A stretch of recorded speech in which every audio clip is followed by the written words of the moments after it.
Hey, welcome to our next chapter of how to play co-op. The next phase is play gnomes. So this is, and now the players have placed their brewers, they've gone through all their fun. Now it's time to see what the gnomes do. Now the number of cards, actions, the gnomes take is equal to this number. In this case, because again, we're playing cooperative, so they take 7. So typically what I do is I'll just do this down here.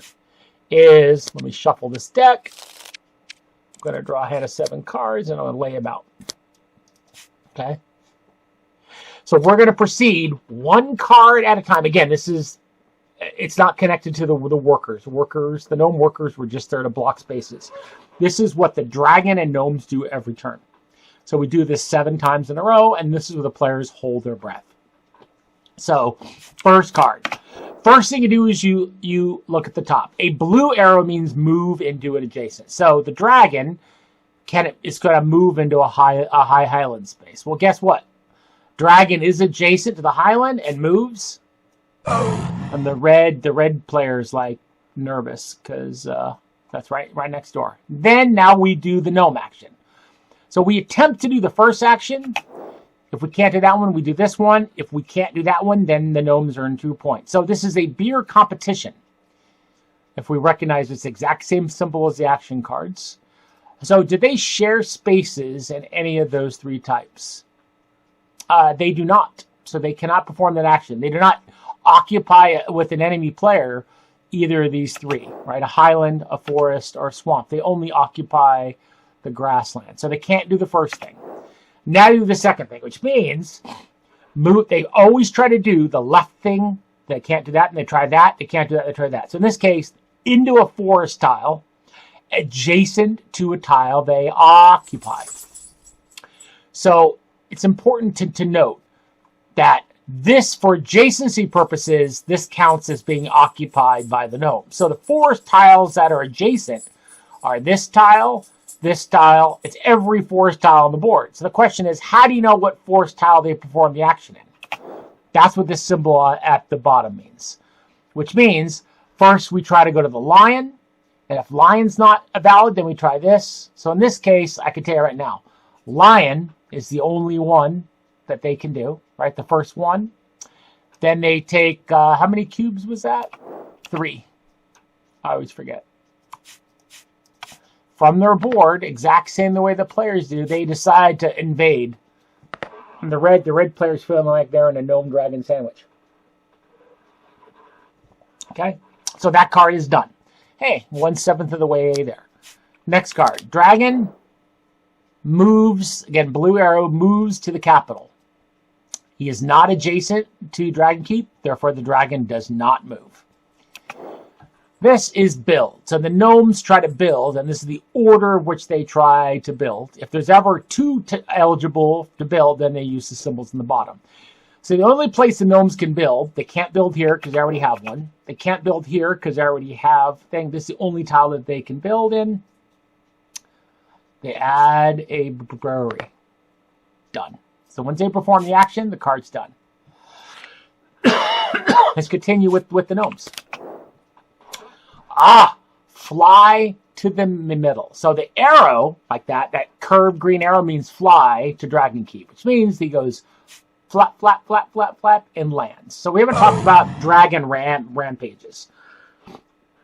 When a dragon lands on a tile occupied with breweries and or cubes, the first thing that happens is the players have the option to bribe the dragon, and that includes the gnomes. So if we look right here, the cost to bribe the dragon is 1 gold. So all the players' opportunity to bribe. The players who in that tile who do not bribe then suffer the consequences that are split evenly between the players. In this case, only the gnome's there. The gnome happens to have gold. The gnome goes, "Please, sir, here's some gold. Don't eat me." And then he goes, "Okay." So that's done. Now we go to the next action. Can the gnomes build? We know they can't, because they're only in 2 tiles on the board. Well, 3, but they don't have any ownership. They go to the next one, which means movement. Again, there's a reference manual you can read for each of these actions. So do they occupy a highlands tile? No. Do they occupy a forest tile? Yes. So they move It seems like a ridiculous. One tile into every, one cube into every adjacent spot, which there are 4, even though there are 3.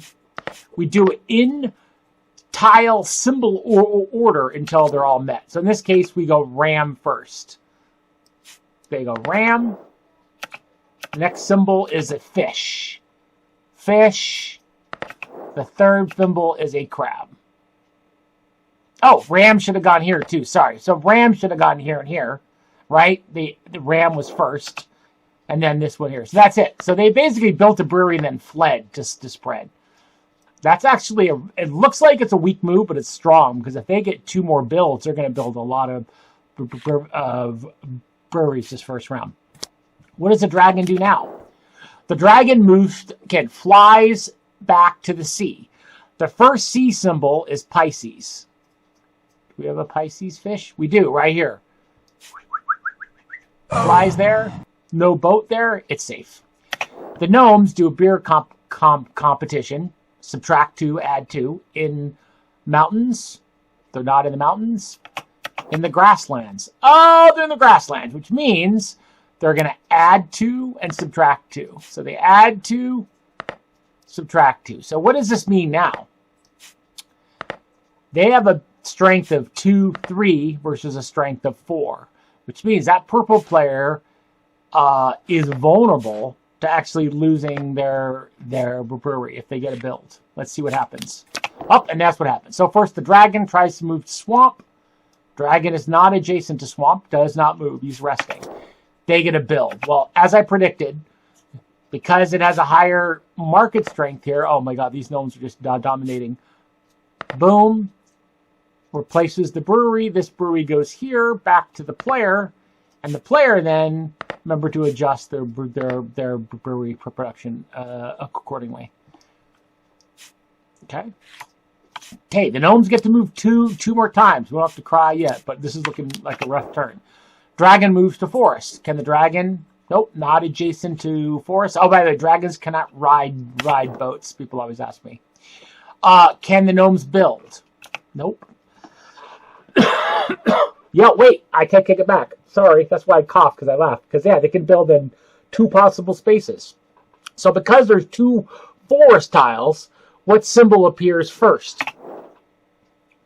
Ram and ram. Therefore, holy, this is a real, this, by the way, this is way worse than average, by the way. This will be a rough start. The gnomes build there. Hey, 1 more gnome card left. Lastly, the dragon moves to forest. Dragon cannot. He's chilling out. They're going to add into a tile that they occupy grasslands. Well, they only occupy 1 grasslands. Oh, that's a rough turn. So they take here. So they basically dominated this whole area of the board. And that's it. The gnomes have done. So we can look at the board. The gnomes just had a fantastic turn here. That's really, really strong. I mean, the players can come back. We got a long game ahead of us. So that is the play gnome cards phase.